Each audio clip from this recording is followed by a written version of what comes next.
The chi-square test should be done when the dependent variable is categorical. Examples of categorical variables include marital status, whether someone has diabetes or not, etc. Of note, age is a continuous variable, but age ranges, i.e. ages 0 to 4, 5 to 9, 10 to 14, etc., is a categorical variable. Categorical variables cannot be measured with more precision, more decimal places. Categorical variables don't have meaningful averages or standard deviations, but they do have meaningful frequency counts. These counts can be turned into proportions. For example, in a group of 100 people, 50 are married, 25 are single, and 25 are divorced. There's no meaning to saying an average of marital status or a standard deviation of marital status. But there is meaning to say that half are married, a quarter are single, and a quarter are divorced. The chi-square test is fundamentally to answer the question, is the proportion of this variable what we expect?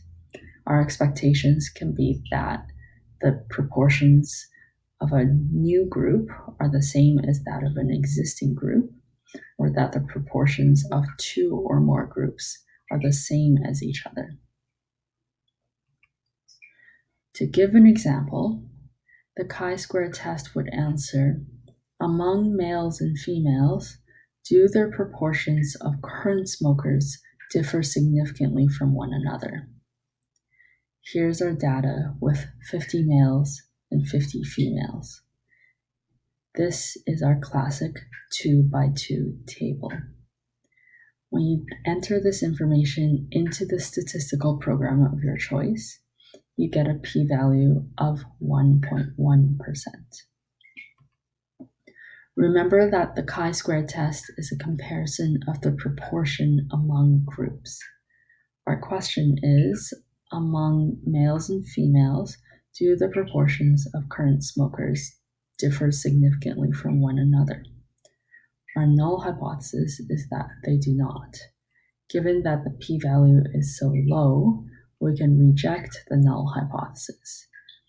Therefore, we can say that the proportion of current smokers differs significantly between males and females. Specifically, males are significantly more likely to be current smokers than females.